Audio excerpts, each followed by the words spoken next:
Namaskar, friends. Welcome to Electronics Technology YouTube channel. Topic of space technology news is Space Systems Command and SDA, Space Development Agency mark, successful launch of first Tranche 1 satellites.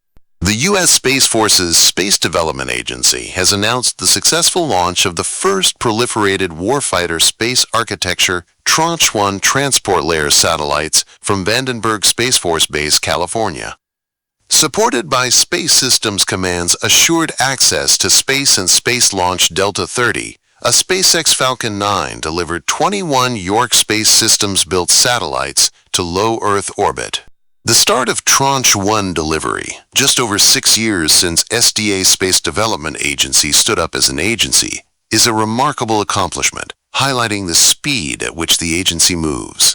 More than that, as the PWSA proliferated warfighter space architecture begins to support military operations, it will enhance our strategic advantage by serving the joint warfighting force with operational capabilities previously thought infeasible from LEO, said SDA Space Development Agency Acting Director G.P. Sandhu.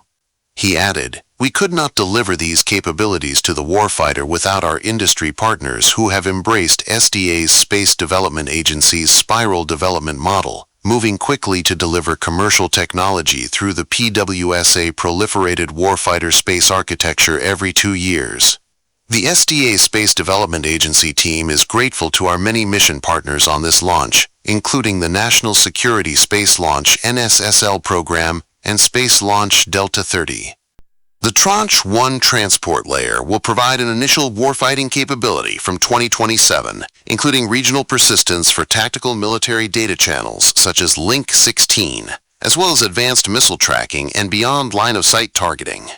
The constellation will ultimately consist of 154 operational satellites, including 126 transport layer vehicles and 28 tracking layer vehicles, plus 4 missile defense demonstration satellites.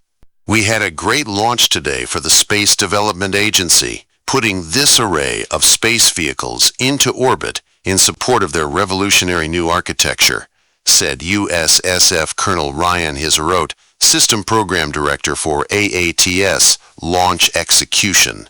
The NSSL National Security Space Launch Team has been preparing for the start of these higher cadence operations, and we are ready and eager for the remainder of SDA's T1 launches. We're looking ahead, focused on countering the pacing threats and cementing the launch ops responsiveness needed for the future.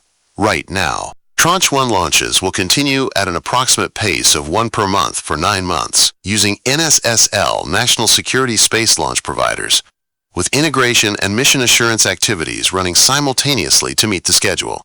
Establishing and documenting spaceflight worthiness for each of our missions is essential for work in the NSSL program, said Dr. Walt Lauderdale, SSC's Chief of Falcon Systems and Operations and NSSL National Security Space Launch Mission Director.